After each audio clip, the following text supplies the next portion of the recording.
Welcome to this session of MentorActive on next practices.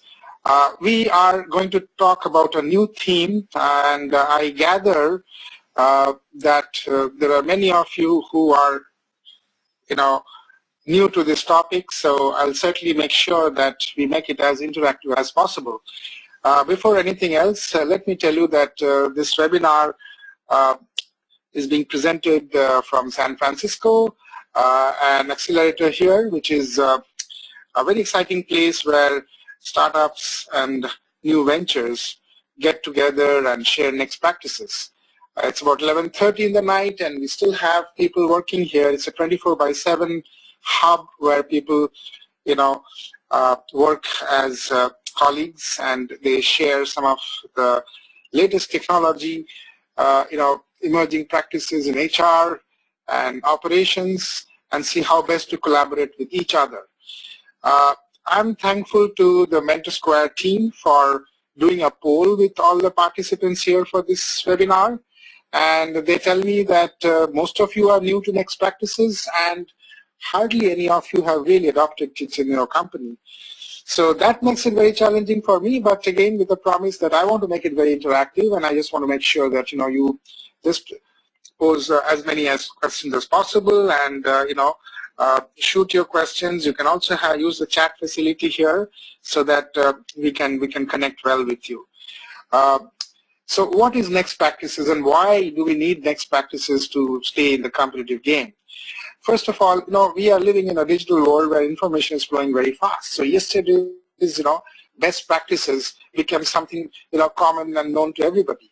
And basically the argument is that everybody's following the same best practice, then your organization is going to be soon a mediocre organization.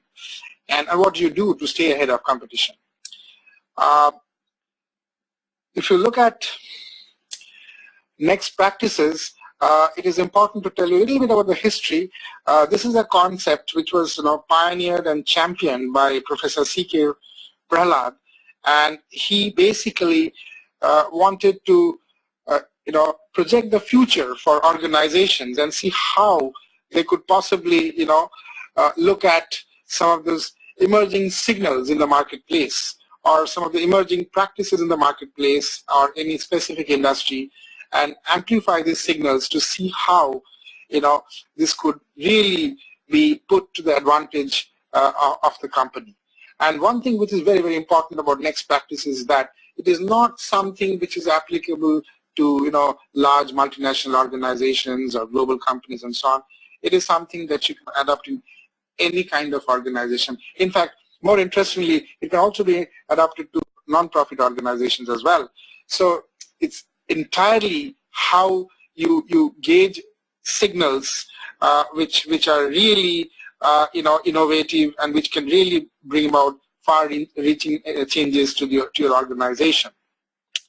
And the other thing which is very interesting about next practice is that it is not something which you can find everywhere. So you have to be very, very avidly watching as to what is it that is going to be the next big change. What is it that can really help you to scale something that you can really that could be a game changer for your industry, and also something which can really make you the leader in your industry. Quite a few interesting companies that have actually adopted next practices, and this is not just a company which are operating in the IT space, but in various other spaces. And the essence of next practices, as you will see in the later part of the presentation, is actually to work very, very closely with the customer. All the signals of next practices really come from the customer. At the end of the day, the world is becoming more and more customer centric. And we are moving from the firm-centric, approach to business to entirely customer-centric approach, or what I will explain later is co-creating with the customer to make sure that you really understand what the customer wants, both in terms of the delivery, the product, the services, and together in a very interactive process, you actually roll out your products and services to the customer. The other thing that you always feel is that the persistent pursuit of the same best practices would actually drive organizations to mediocrity and finally drop in profit. Now, this is something very serious. And there are lots of cases where we find this happening because we are talking about the past. We are talking about best practices. We are not looking at the future. We are just copying what others are doing. And when everybody is copying others, at the end of the day, you converge to mediocrity. And obviously, the result is a drop in profitability. So this is where, is the basic premise, where companies have started thinking of next practices. Now, let us look at what does it entail. What is it that, you do when you are looking at next practices very seriously. So this is not merely about efficiency, but, fundamental transformation of core businesses. It could be core businesses, it could be critical processes and practices. And certainly they help you to stay ahead of competition. It pushes you up the value chain. And by all means, this will lead to a rise in profitability. And this, of course, is derived through better pricing, better unit value realization, and of course, scalability. So this is what, really start happening to your company once you start, looking at best practices, next practices seriously. One thing which is extremely important to bear is that next practices are customer-centric. Of course, gone are the days, when any business had been, tend to be firm-centric. It is customer-centric, which obviously means there has to be personalization, there has to be co-creation, and we have to focus on high-touch strategies. And when we're talking about high-touch strategies, we're talking about constant, interaction and interface with the customer. And this is also important to understand that we are not saying that we should not just think about best practices. I mean, industry benchmarks and best practices are definitely great to begin with. But very soon, most companies converge to mediocrity, as I said earlier, since the next big idea or the cutting edge remains elusive. Let us look at some of the other aspects of next practices. As I said, the digital world opens up new vistas for next practices. And that also provides a lot of opportunity. The digital world also, helps you to, derive a very quick outreach and engagement with customers. Burgeoning of social media, is actually helping companies, to constantly get in, be in touch with customers, interact with, suppliers, the branding of the company, I mean, all of you are definitely familiar with the fan page of Facebook, for example. Although I saw very little numbers, very little percentage of people who have applied. But if you start very seriously, applying, Facebook, social media in your company, you are actually using a lot of next practices because it helps you to co-create. It helps you to work very closely with customers. Companies like Zynga, for example, is riding on Facebook and accounts for 12% of its revenue. And with the IPO, the recent IPO of Facebook, Zynga is also doing very well. And interestingly, I would also like to cite the example of a company called Gigia, which does basically it helps large companies like Nike and Home Depot to basically use social media, and that's basically a business helping them, and that's the kind of importance that large companies are providing in terms of adopting next practices and actually getting in touch with remaining in constant touch with customers. Of course, you're familiar with tweeters, various modes of feedback capture, likes, dislikes, sharing, everything that you have and everything that the companies do. And it doesn't really matter how big the company is. In fact, the bigger companies are getting lost and they're hiring startups like Gigia to actually help them to remain in touch with customers and and adopt next practices. And as far as the new companies, the startups are concerned, some of them are very, very smart, and they're trying to see how best they can leverage on social media, which is an absolutely new phenomena, and trying to leverage on that. The other aspect of next practice, if you really want to adopt next practice, is managing global networks. Now that's very, very important because we are living in a digitally connected world, and where there's a free flow of resource, knowledge, and capital. Now, this could be a threat to a company because of this free flow of resource, knowledge, and capital. But at the same time, it's a big opportunity. It depends how you leverage, how you are able to use this network in terms of connecting with your supply chain or customers. And you would also have some of the people who you are hiring located somewhere else. And that really adds to the competitive advantage of the company in a big way. And these are some of the unique way of adopting next practices of managing a truly global network and becoming a globally networked organization as the same. Now let's look at next practices, where and how. See, the most standard way of adopting next practices is innovation. Right? As I said, next practice is about the future. It's about connecting the dot. It's not there. It's for you to visualize how you take your company to the next level and what are the kind of practices and how you sort of, design your product, your process and practices, and ultimately move up the value chain to remain ahead of competitors and make sure that your profitability is not hit by, the mundane best practices that all companies are adopting. I just mentioned that, being in touch with customers is definitely one of the most important pillar of next practices, and how you do it is entirely your creativity. And we are talking about a world where you co-create with customers, which basically means, online interaction or online interactive process to trigger innovation that is driving next practices.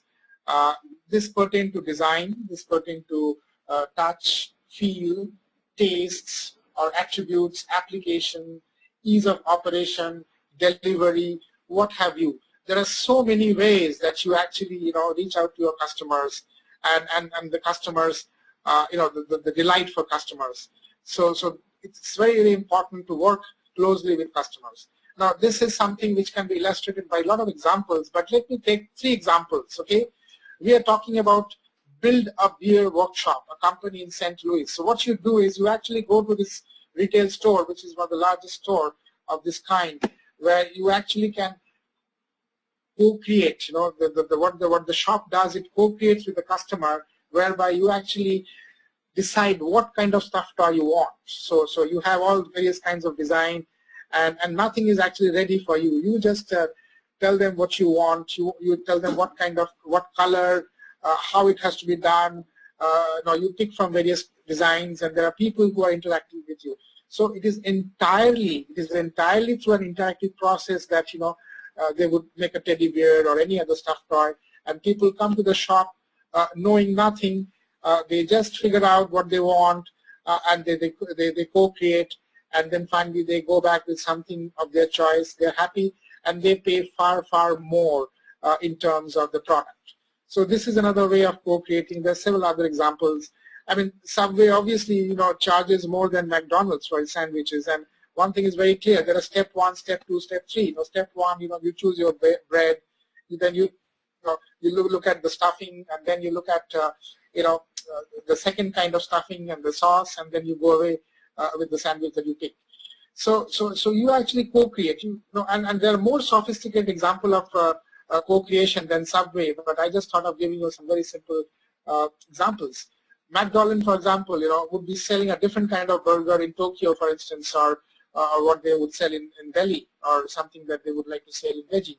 So it's all a process of interacting with customers, getting to know them, and with the digital world, this becomes more and more possible. And one most exciting example of this is gaming. If you look at Zynga and various other gaming companies, they're constantly interacting with the customer, and trying to find out what they want. And actually, the whole process of playing this game is trying to create something, whether it's making a castle or it's building a bridge, whatever be it. So it's high degree of personalization, and that's what the customers like. And if you are not doing that in your company, it depends what you are doing as a venture. But the example remains, very, very, universal.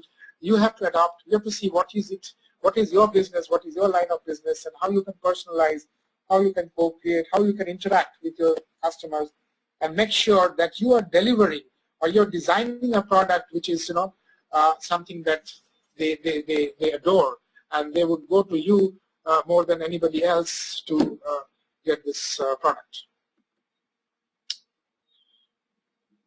The other aspect is meeting specific needs of customers by tapping global resources. Now that's very important. You should have access to global customers and global resources, and if you're able to do that, you can certainly be ahead of competition, because you are more ready to tap a global network to meet the specific need of customers than your competitors. So what's going on? I mean, question is, please show you all the pictures, and then we might like to do a polling as to, how many think that all these pictures, there is some sort of next practices going on. Yes or no? Okay, so you see these pictures before you. Okay, the first one, look at somebody. There's an auto driver, who's actually, has a cell phone tied, wrapped around the head. Okay, so it's hands-free. Okay, and then you have somebody, using a protector for cutting onions, and then you see another, modified vehicle. Look at the following pictures then. Okay. So the question is, are these anything to do with next practice? Yes or no?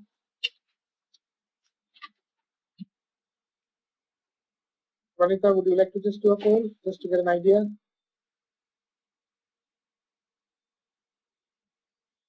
Because we had some good questions like, innovation versus next practice, and what we are saying is that, when you're talking about practice innovation, that itself is a next practice. So is this something that you will call next practice? Let me tell you what it is. See, these are, I would say, incremental changes. They're very interesting. Very interesting. Look at the man holding a number plate. Why do you need to fix the number plate? Okay, but the question is, these are incremental changes. These are fancy adaptations. We all do it in life. You'll find a kid doing all these things. There's nothing wrong about it. Look at Gogola. Look at the branding. Wow, this is just superb. Gogola India. This is just superb. You find this everywhere. But still we are not able to create the Google, right? So the thing is, what we are talking about is something where these are very nice dots. These are beginning of next practices. I think people should think like this. So there's nothing wrong about this. This is great. But the question, these are those dots that we need to join and make it to the next level. These are as I said, these are incremental changes. So next practice is not incremental changes or fancy adaptations as you see in these pictures. We are talking about online innovation to continuously build value in your business venture, to remain ahead of competition, and that is surely the name of the game. In fact, one very interesting definition of next practice is that it is something that should lead to sustainable business in the future. Okay. Now, none of these are all very smart practices, but none of these can really, help in building sustainable future businesses, right? So that was just to, draw some contrast. Okay. Now I'm slowly going to end my presentation. Okay, and I just wanted to, run a part of it, and I would like to make it more interactive and ask more questions. So now the thing is that what should nimble-footed companies need to do, to adopt next practices? So we're saying 360-degree customization, starting with design and smart tools. And next practice is actually start with design. A lot of companies are spending time and money on design. The customer interface. You're building a website, the first thing is that it has to be an interactive website. Gone are the days of static websites. We are talking about user interface. So much of time, energy, is gone into the user interface, the way people design. So design is becoming a very, very, very important aspect of next practices. How you use smart tools.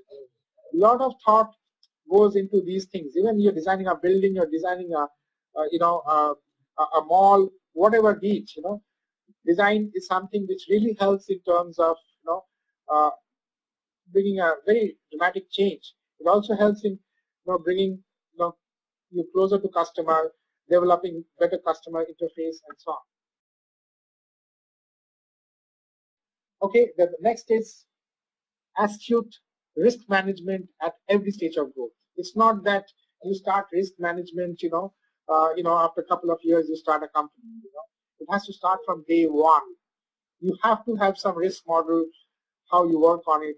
This is a very big subject. We have a very short time, but I just wanted to, alert you that this is a very important next practice as to how you, manage risk and relate current risk with future risk and see how you can mitigate risk, at every stage of the. Then, of course, inbound marketing techniques. I was talking about this aspect. This is the in thing. Today, the whole way you do marketing, whether it is Facebook, Twitter, LinkedIn, it's changed. And look at this graph. This will give you an idea. This is what I was talking about. And you see those orange bars. That's what we are talking about in terms of the dramatic change in inbound marketing. So the orange bars basically are the focus on inbound marketing. So if you look at traditional print advertising, trade shows, direct mail, telemarketing, public relations, paid search, is still something which has become a traditional mode. It's not so much of an thing. But search engine optimization, virtual events, webinars, social media. Now people are actually educating over, they are holding webinars to sell products.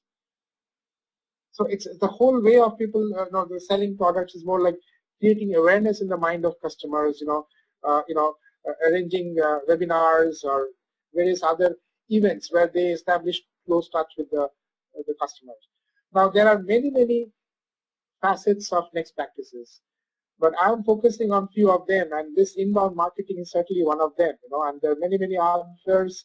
But as I finish the presentation, I just wanted to quickly touch upon some of them. Now, this is a very interesting example of co-creation with customers by tapping global resources.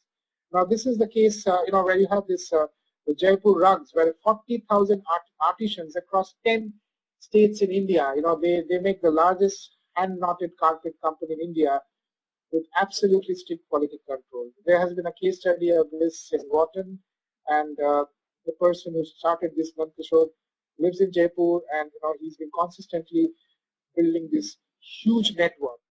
Then the person of stimulating knowledge workers, creating an environment of innovation, lifelong learning, and next practices. Then idea generation, fundraising through crowdsourcing. These are again other examples of next practices which a lot of nimble-footed smart companies are doing and they need to do. Crowdsourcing, many of you are familiar with. We can take it up during the question answer session. That's another way of raising money. Identifying what is the best idea to actually pick and move ahead to improve performance. Idea scale as an example of next practice. Then there's a company called 33 Needs. It's a web application that connects investors to small-scale entrepreneurs around the world to raise money. So these are some nuggets of excellence that emerge out of next practices. Now, finally, some takeaways of what I've been just talking about. Please remember, businesses keep evolving, and so does next practices. Yesterday's best practice could be a cliche today, and today's next practices could be the standard best practices tomorrow. Best practices are great to begin with, but holding on to them for too long will trigger a decline in profitability. At early stage or any stage, identify and focus on next practices. And finally, the more customer-centric organizations are quicker to adapt next practices. And you are faster than your competitor to adapt to your customer and deliver the product or the service much more effectively to the customers. You emerge as as a winner in the race. So it is for the companies of future, irrespective of the size, to identify the frontier of the new practices and keep evolving their business paradigm to stay ahead of competition. So that's all from my side.